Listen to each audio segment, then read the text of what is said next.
महिला आज भारत में बड़े ज़ोर शोर से चर्चा चल रही है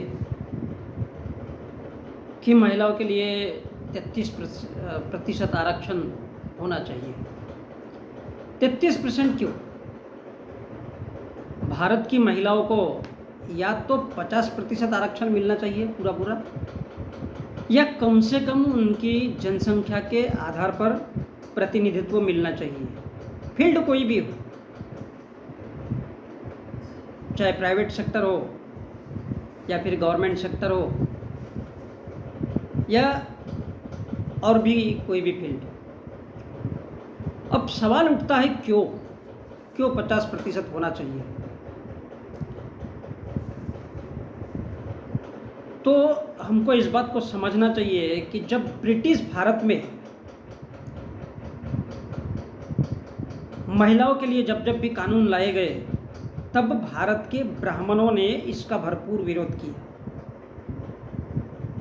और इतना ही नहीं, अंग्रेजों के खिलाफ आंदोलन भी बहुत जोर से खड़ा किया। किसने? ब्राह्मणों ने। क्यों? कि बोले किसी भी सूरत में महिला के प्रति अंग्रेजों की जनजागृति सामने नहीं आनी चाहिए।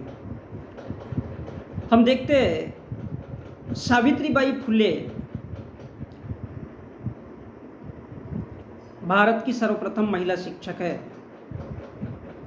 और भारत में शिक्षा की देवी कहना चाहिए या फिर शिक्षा की जनक कहना चाहिए महिलाओं के लिए। तो सावित्रीबाई फुले के पहले जितनी भी भारत की, चाहे वो हिंदू महिला हो चाहे दलित महिला हो, उससे पहले जितनी भी भारत की महिलाएं थी वो सिर्फ और सिर्फ या तो चार दीवारी के अंदर कैद थी या फिर एज अ सेक्स वर्कर, घरेलू सेक्स वर्कर के रूप में, या फिर केवल गृहिणी के रूप में थी। अब वो चाहे ब्राह्मण की बेटी हो, बनिया की बेटी हो, ठाकुर की बेटी हो या स्त्री हो या किसी आदिवासी या फिर पिछड़ा वर्ग की या फिर भारत की दलित समुदाय से, यानी किसी भी समाज की महिलाएं, वो सिर्फ या तो गृहिणी या फिर सेक्स वर्कर से ज़्यादा उसको नहीं माना जाता था, क्योंकि उसको घर से बाहर निकलने की परमिशन नहीं थी। हम जैसा देखते रामायण में एक उदाहरण आता है कि रावण उसको चुरा के लेके जाता है, तो उसके पहले उसमें एक लक्ष्मण रेखा खींची जाती है। लक्ष्मण रेखा वो इस बात का संकेत है कि महिलाएं घर के बाहर नहीं निकलना चाहिए किसी भी सूरत में। अब सवाल इस बात का उठता है कि आज के भारत में जितनी भी साध्वियाँ, कथावाचक महिलाएं हैं और समाज में पैदा हो रही है, अब वो IAS, IPS स्वतंत्र भारत के बाद में, तो उसके पीछे क्या है?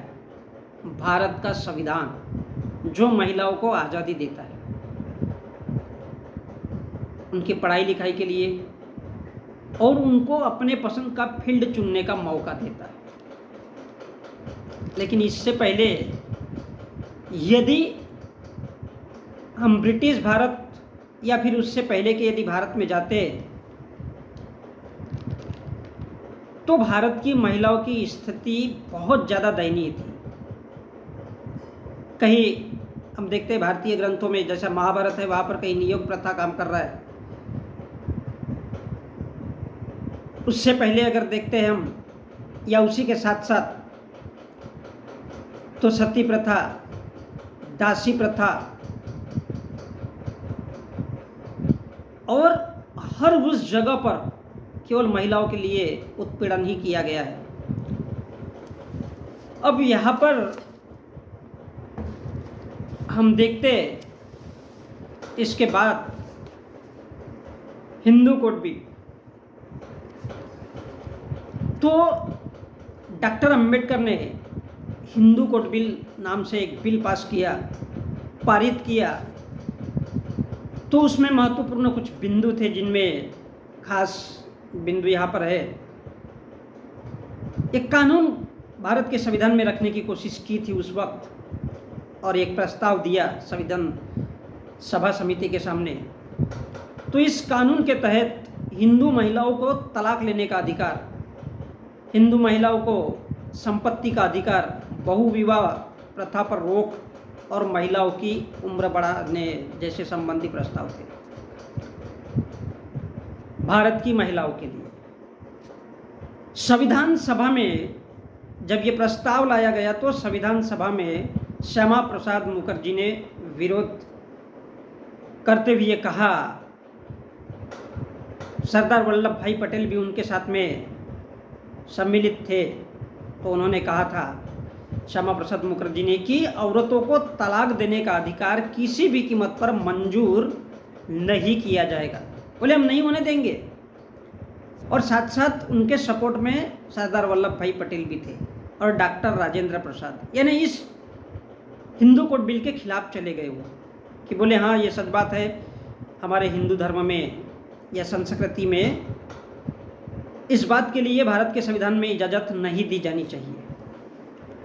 और संविधान सभा में जब ये हिंदू कोड बिल पारित नहीं हो पाया तो डॉक्टर अंबेडकर ने नेहरू के मंत्रिमंडल से इस्तीफा दे दिया। डॉक्टर अंबेडकर ने हिंदू कोड बिल पर अपना इस्तीफा डाल दिया। तो ये थे डॉक्टर अंबेडकर। उस वक्त का मीडिया, प्रिंट मीडिया सारा का सारा अंबेडकर के खिलाफ था और सारे के सारे अखबार, समाचार पत्र अंबेडकर को हिंदू विरोधी घोषित कर रहे थे और लिख रहे थे कि डॉक्टर अंबेडकर हिंदू विरोधी है। पूरे देश के अखबार, सोच सकते हैं उस वक्त क्या फील हुआ होगा। ये बात इसलिए थी क्योंकि तमाम वो लीडर्स हिंदू कोड बिल के खिलाफ थे और श्यामा प्रसाद मुखर्जी संघ यानी आरएसएस के प्रखर कार्यकर्ता थे और श्यामा प्रसाद मुखर्जी चाहते थे कि हिंदू कोड बिल किसी भी सूरत में पास नहीं होना चाहिए। और इसलिए डॉक्टर अंबेडकर को श्यामा प्रसाद मुखर्जी ने यहाँ तक बोल दिया कि आपकी मेहनत के लिए कहे तो आपको उपाधि दे दी जाए, लेकिन अगर आप इसे भारतीयों पर जबरदस्ती थोपना चाहते तो भारत की जनता के साथ अन्याय कर रहे हैं। ये थे श्यामा प्रसाद मुखर्जी, जो डॉक्टर अंबेडकर के साथ उनकी तीखी बहस थी। भारतीय संविधान जब बन रहा था 1950 के,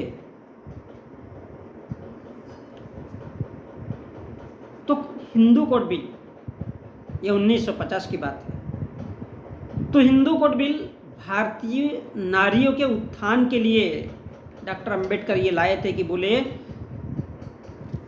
क्योंकि वो किसी भी चीज़ का गहराई से स्टडी करते थे और उसके बाद वो किसी भी बात को संविधान सभा में पेश करते थे ताकि लोग उस पर अमल करें। और जब हिंदू कोड बिल के खिलाफ सारे के सारे लीडर्स चले गए तब डॉक्टर अंबेडकर को मजबूरी में अपना त्यागपत्र नेहरू मंत्रिमंडल में डालना पड़ा।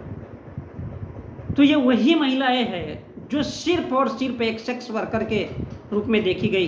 ये अलग बात है कि स्वतंत्र भारत के बाद यानी 1900 जब से संविधान लागू हुआ उसके बाद से भारत की महिलाएं आज खुद को कथावाचक साबित कर रही है और किसी भी फील्ड में जाकर के अपने आप को ये बता रही है और उसी डॉक्टर अंबेडकर के खिलाफ लिखती है यदि वो खुद को हिंदू कहती है।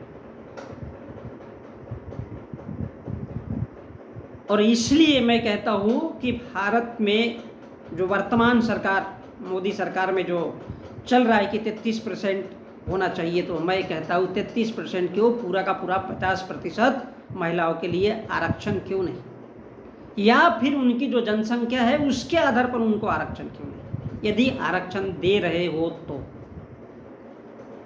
लेकिन हम जानते हैं कि चाहे कांग्रेस हो या बीजेपी हो, ये किसी भी सूरत में महिलाओं के आरक्षण के पक्ष में नहीं रहेगी, क्योंकि वो किसी भी सूरत में नहीं चाहते कि ये लोग एकदम से जागरूक हो। कौन? भारत की महिला है। ये हो सकता है उनको साध्वियाँ बनाई जाए, उनको ऑफिसर बनाया जाए, लेकिन उनके अंदर में वही सोच रखी जाए जो भारत के लोग और भारत के ब्राह्मण पहले से सोचते आए हैं। इसलिए भारत में महिलाओं की स्थिति हजारों साल से दयनीय रही है, तो उनके साथ कम से कम ये खिलवाड़ नहीं होना चाहिए। इसलिए भारत की महिलाओं को 50% आरक्षण किसी भी सूरत में मिलना ही चाहिए। यह उनका अधिकार क्षेत्र है, ये कोई भीख नहीं है उनके लिए।